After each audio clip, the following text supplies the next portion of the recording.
Gracias por estar en esta sección de Contraste de Observatorio. Estamos en vivo desde nuestros estudios de Ciudad Universitaria con Lorenzo Córdoba, quien es consejero electoral del Instituto Federal Electoral e investigador de esta casa de estudios de la UNAM. Además, Jorge Alcocer, director y fundador de la revista Voz y Voto, la revista por excelencia que se ocupa en nuestro país de manera sistemática de los temas político-electorales.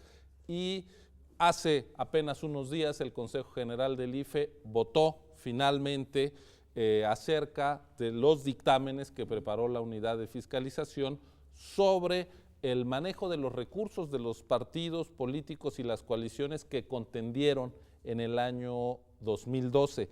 Yo quisiera que empezáramos planteando la importancia de esta tarea fiscalizadora en el contexto de la vida política mexicana. Gracias, Ciro, antes que nada por la invitación. Sí, adelante. No, dime.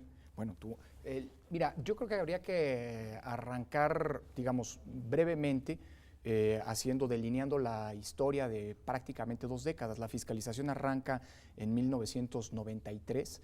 De manera, permíteme poner una cápsula histórica con y sobre eso abordamos. Gracias. Aprovechamos tu explicación. Vamos a una cápsula. Contraste.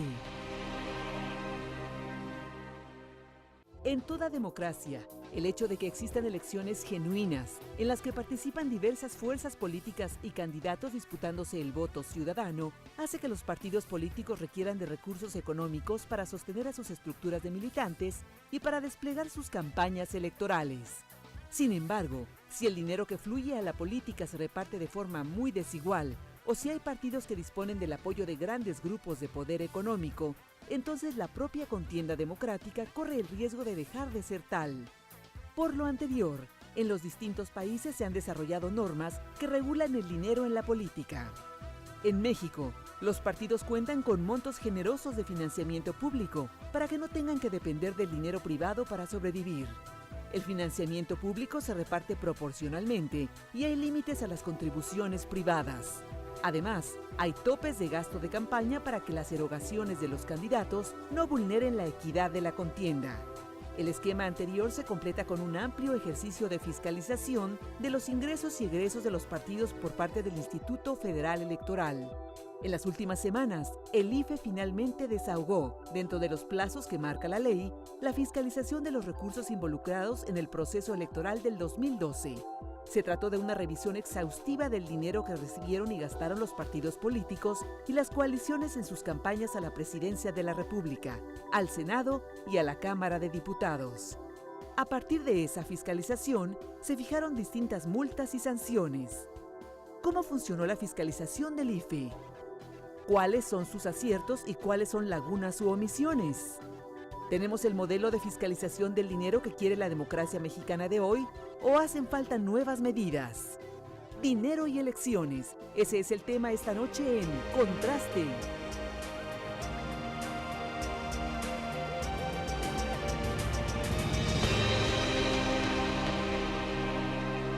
Lorenzo Córdoba, aprovechando la cápsula para situar tu intervención sobre el avance, digamos, histórico del tema en la democratización de nuestro país.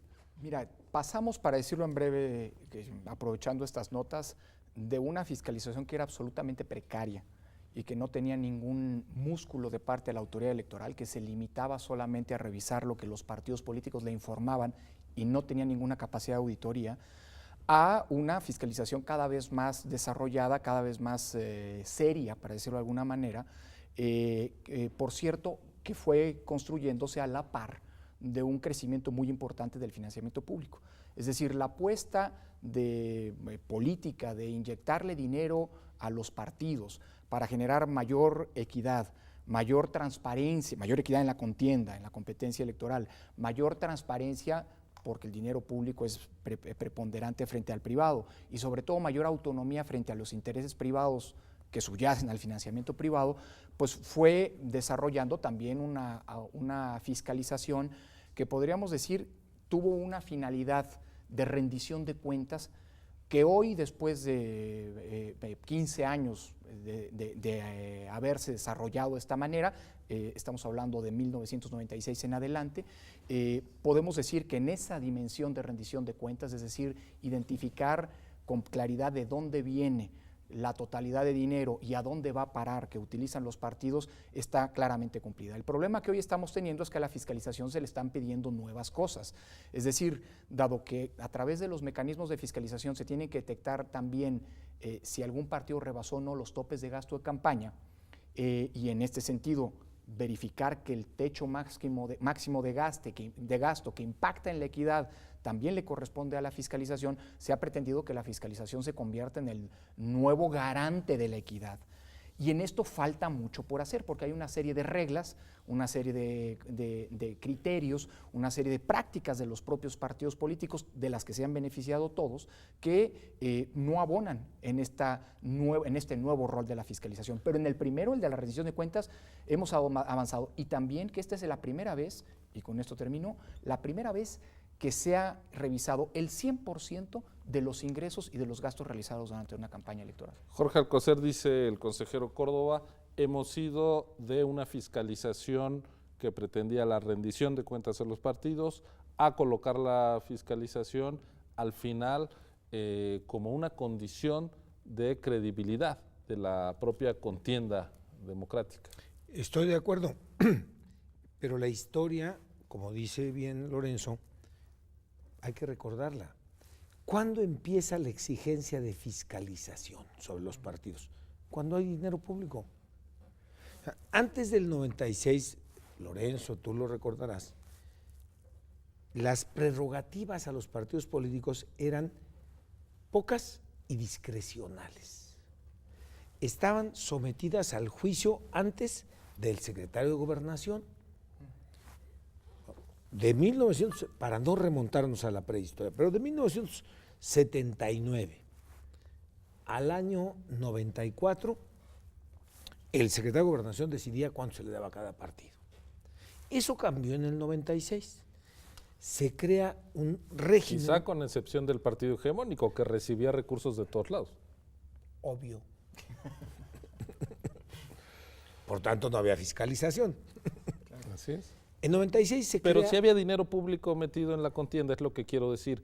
Sí, sin duda. Pero sin era duda. opaco. Y no equilibrado. Era ilegal desequilibrado. Dijo Ernesto Zedillo, presidente de México en funciones, en una declaración de prensa en Londres, en el año de 1995, enero. Mi elección fue legal, pero no fue equitativa. ¿Qué se hizo a partir de 96? Se crea un sistema de financiamiento muy generoso, que nos ha llevado con el paso del tiempo, Ciro, Lorenzo, a que los partidos políticos dependan de más del 90%, y me quedo corto, Sí. del financiamiento público. ¿Qué reclama eso ante la sociedad? Pues que se les fiscalice, que se vean qué gastan, cómo gastan y a quién le pagan. Eso es en lo que hemos venido avanzando en las últimas 2 décadas. Un sistema de fiscalización sobre los partidos a partir de una consideración, Ciro.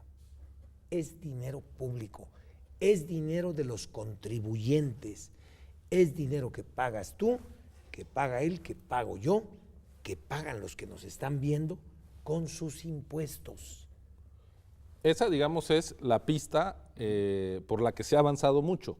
Sin duda. Ahora, lo que, además de la exigencia de saber en qué se lo gastan, que no lo dilapiden, en fin, lo que hemos visto, por lo menos desde 2006 y claramente en la elección de 2012, es el reclamo de que el gasto disparejo de las distintas fuerzas políticas acaba definiendo el sentido del resultado electoral. Sí, y sobre todo, Ciro, yo creo que hay una falsedad detrás de este discurso, porque podría aparentemente ser un discurso muy congruente, sobre todo si viviéramos en una realidad como la de Estados Unidos. Quien tiene más dinero para gastar es el que tiene más chance de ganar las elecciones. Hay ejemplos históricos de que esto no es así, pero en el caso mexicano, ha habido dos grandes vías, dos grandes pilares, si se quiere, sobre los cuales se ha venido construyendo la equidad en las contiendas electorales. El primero es precisamente ese financiamiento generoso que parte de reglas muy conocidas, exploradas y que retoman una base de igualdad, pero también premian a los partidos, digamos, con base en sus resultados electorales. De equidad, ¿no? De equidad, no de igualdad. No de igualdad. Eso es bien importante. Pero además, y esto es lo más, el gran salto adelante de la reforma de 2007, aquello que durante mucho tiempo había sido el principal objeto de gasto, la razón de gasto, que era la compra de publicidad en radio y televisión. En el año de 2006, en aquellas elecciones, más del 70% del dinero que gastaron los partidos en las elecciones fueron a la compra de publicidad en radio y tele. Bueno, a partir de 2007, los partidos no solamente ya no pueden, sino que tienen prohibido comprar.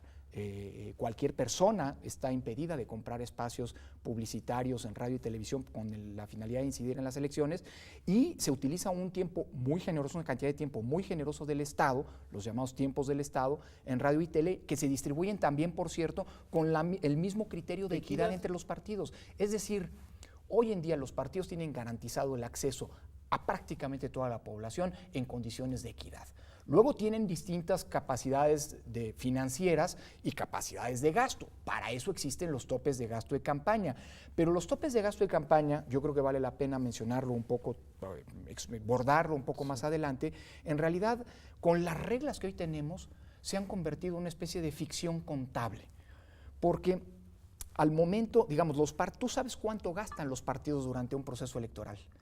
Pero las reglas que hoy tenemos no nos sirven para identificar exactamente a qué campaña fue a parar ese dinero. O dicho en otras palabras, el gran gasto que realizan los partidos es como una especie de gran cántaro con el cual los partidos tienen la discrecionalidad de ir abonando o llenando vasos de las distintas campañas que se realizan simultáneamente. Acomodan el gasto. Acomodan el gasto. Por eso digo que en términos de la equidad, de la fiscalización como garantía de la equidad, falta mucho por hacer, porque ha habido reglas que hoy han beneficiado a todos los partidos, que todos los partidos han usado y hasta abusado, pero que bueno, que hoy están colocándose en el centro de la atención, pues a la luz de cómo ha ido evolucionando también los conflictos electorales.